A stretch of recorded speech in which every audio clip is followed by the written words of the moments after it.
Today I'm out in Old Portsmouth shooting one of my favourite styles, black and white photography. There's something timeless about monochrome. It strips away distractions and makes you focus on light, texture and form. In this video I'll be walking you through how I approach black and white photography, sharing some tips along the way and of course showing you some of the results. In the second part of this video I'll show you how I edit black and white images in Lightroom. So let's take a walk and see what we can capture.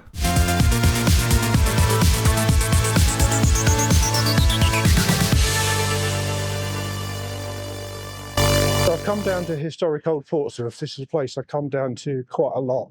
It's a really good place for photography. There's lots of history down there. There's plenty of opportunities for taking interesting photos. There's loads of texture down here as well, which is ideal for black and white photography.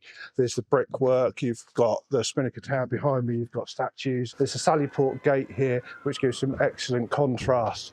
Now, a couple of things that black and white photography are really good at is showing history. It's a very nostalgic type of photography, and somewhere like historic Old Portsmouth is perfect for that. There's plenty of history here, so I'm going to show some of the history of Portsmouth through black and white. Old Portsmouth is full of history, from the hot walls to the round tower, I'll come to that in a minute, to some of the oldest pubs in the city. There's the Still and West, the Spice Island Inn. This used to be three pubs, the Union Tavern on Broad Street, the Spice Island Inn and the Coal Exchange, both in Bath Square. Then there's the Camber Docks with the Bridge Tavern sat beside it. Yes, I seem to be a bit preoccupied with pubs. It's a bit early in the morning for visiting any of these fine establishments though. History is not just the past though. Portsmouth is a thriving modern city. The BAR building beside the Camber Dock, the thriving art scene beneath the hot walls, the fair, the new seedy fences, the Spinnaker Tower. They're all part of Portsmouth's rich history, and this is what I'll be concentrating on today. I've got my Nikon Z6 II with me today, and as I'm limiting myself by shooting black and white, I thought I'd limit myself a little bit further and put on a prime lens. So I'm using the Nikon 50mm 1.8 prime lens. So I haven't got the choice of changing focal lengths. It's really going to make me have to think about my compositions. So I've sat up here by the Sallyport gate. It's a classic shot. Lots of people take photos through here. It's a really good composition. You've got the dark surround of the hot walls, and then you've got the bright background looking through to Portsmouth Harbour. Gives some great contrast, and it's going to work really well in black and white. So I'm shooting at f5.6, 1/320 of a second, ISO 100, just framing up to make sure I've got a nice balance.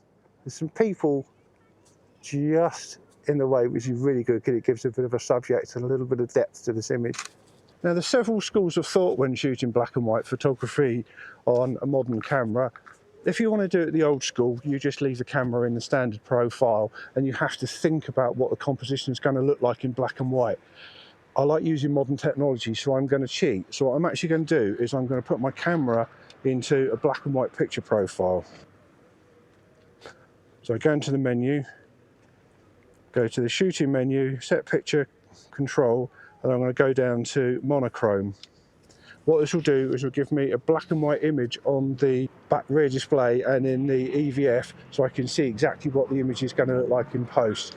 I can of course change it, and because I'm shooting in RAW, I've still got all the colour data, so I can do a black and white conversion when I get back to the studio.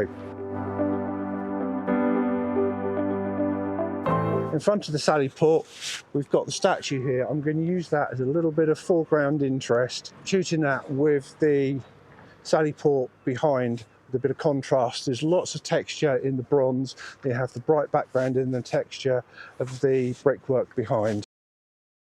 Underexposing by 2/3 of a stop here just to protect my highlights. So with black and white, it might seem obvious, but we're not recording colour information. We don't really want to take pictures of shots that rely on a lot of colour, a lot of intense colour, or a lot of colour contrast for their interest. We're really more interested in light contrast, in textures. So here is a good example. I've got behind me the round tower. It's grey stone, so it's got no colour, but it's got a lot of texture in there. The rather red walls either side, the red brick walls either side, but the colour red isn't really very important in this image. It's more about the texture of the stonework and the brickwork, so that might make an interesting subject. So I'm shooting at f5.6, 1/400th of a second, ISO 100. I'm underexposing by about a stop here just to protect my highlights, but I'm not clipping my blacks either. And there we go, that's really nice. So that's really showing the age of the stonework, the textures in the stonework. There's lots of gradations from the darker greys at the top down to the lighter greys towards the bottom. I think I've even got a person in there which gives a little bit more interest, although they're silhouetted against the brickwork. Might be able to pull those up in post. So it's important not to forget about the details, not always to go for the wide shots. So we've got here is the backside of the round tower, some really interesting textures in the stonework here. We've got the lichen on there. We could shoot that in colour because we've got the contrast, the colour between the bright yellow lichen and the grey stone, but I'm more interested in just the lighting texture. I'm also going to take a shot to the side. Although the light isn't particularly harsh today, I'm not going to get an awful lot of side light on the stonework. It may bring out some more of the texture. And especially with a fast lens like this, I can get some wonderful depth of field. I'm going to drop my aperture down 2.8 and correct my exposure. So that's 400th of a second. I am just starting to blow out the highlights, but that's in the sky on the right-hand side, which I'm not particularly bothered about. I think it balances quite nicely. That's quite an interesting, nice little abstract texture shot.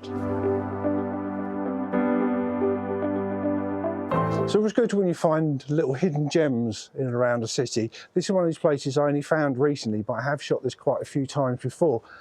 It's kind of tucked out of the way off one of the back streets. You can see it's kind of got this pier that comes out from the building. There's lots of plants here, there's lots of texture, there's the old wood, there's stonework, and behind it you've got the bright harbour. So it's a really good place for photography. I've taken this in the middle of the day in colour. There's lots of colour here, but there's also lots of texture, and I think this will make an excellent black and white image. One challenge I have got here is because I'm shooting a 50mm, I've got to really think about how I'm going to compose this, because I can't get everything in. I need to decide what I want to include and what I don't. I think what I'll do is I'm going to use that little hut at the top, include that. I'm going to shoot this one vertically. I'm still at f2.8, I'm underexposed by 2/3 of a stop. So there's f2.8, 1/2000th of a second, ISO 100. Got plenty of room on my highlights. There's plenty of reflections in the water, which looks really, really nice. Please don't forget to give this video a thumbs up and share. Also hit that subscribe button so you don't miss any of my upcoming videos. It doesn't cost you a penny and it really helps the algorithm promote my videos to more people just like you. This is a place I shoot quite a lot. There's a little slope up here which nicely frames the Spinnaker Tower. It's really good when taking photographs to think about leading lines, and there's two wonderful leading lines which frame the Spinnaker Tower quite nicely. If you get down low, you can look up and use the leading lines to take you up to the tower. I'm going to need to use the back screen on this, otherwise I'm going to be lying on my face on the floor.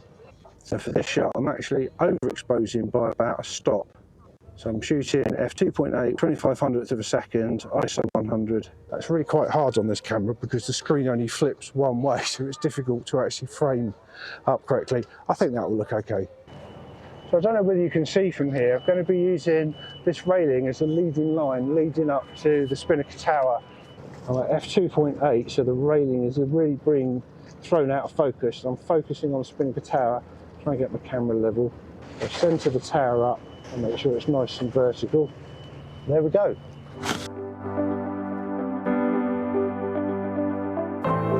The other thing about black and white photography, I think there's two conditions that really lend themselves to black and white photography. There's either harsh lighting, so you think blue sky days where traditionally you might not go out and shoot because the lighting is not great, there's too many harsh shadows. Black and white is ideal for that. You've got the strong contrast, and especially somewhere like the city. I've been up to the City of London where there's some wonderful brutalist architecture up there, and that really lends itself to harsh light and black and white photography. The other type of light is more like it is today. It's duller, but there's texture in the sky, and black and white can really bring out some of those textures. Let's have a look.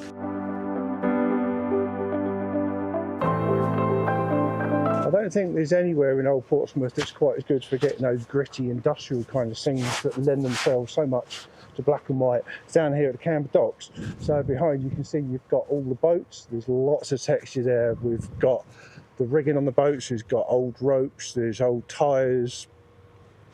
I'll perhaps take some detail shots. Really quite dark, so that's good. It gives a lovely moody atmosphere. I've got quite a lot of water at the bottom, which is going to near black.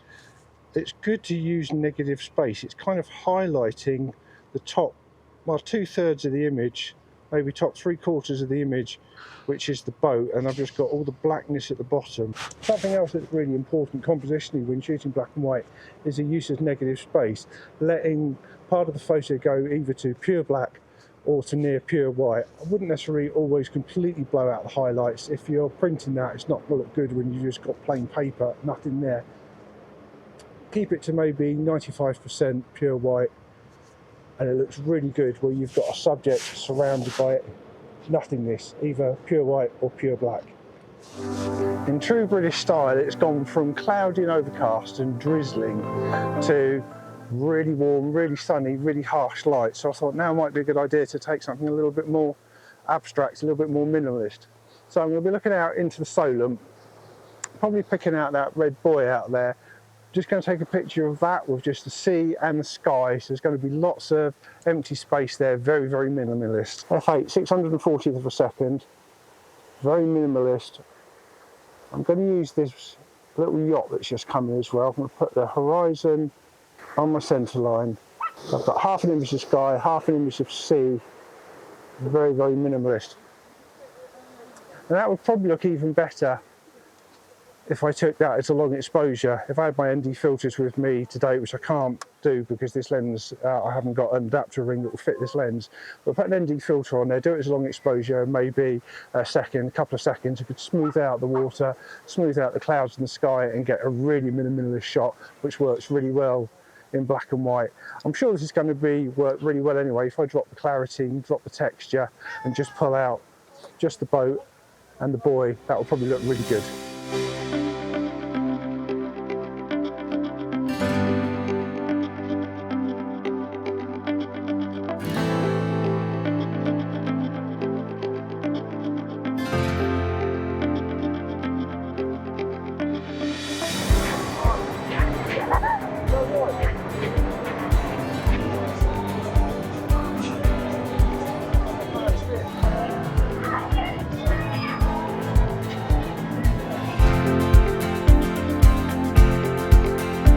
I've come down to the fair now. I'm using my phone to shoot this because setting up a tripod and a camera to shoot a little bit conspicuous and I feel a little bit self-conscious around it.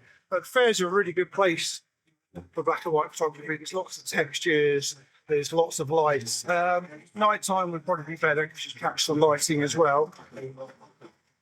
It's going to be quite interesting. There's lots of people about. It's a good place for things like street photography. So I'm going to get the camera out. I'm not going to film myself taking these photos, but I'll show you the results once we get back to the studio.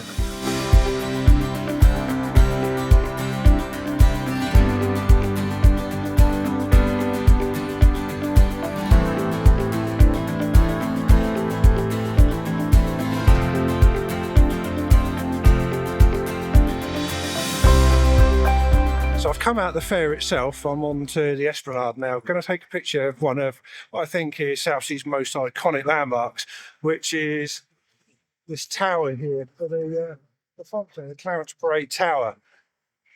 It's great in colour because you've got the contrast of the blue and yellow, but it also works great in black and white. Because what we can do in black and white is we can use the colour conversions in something like Lightroom or Photoshop to selectively darken or lighten the individual colours so we can still get plenty of contrast. So I'm going to take a couple of shots here and I'll show you the results.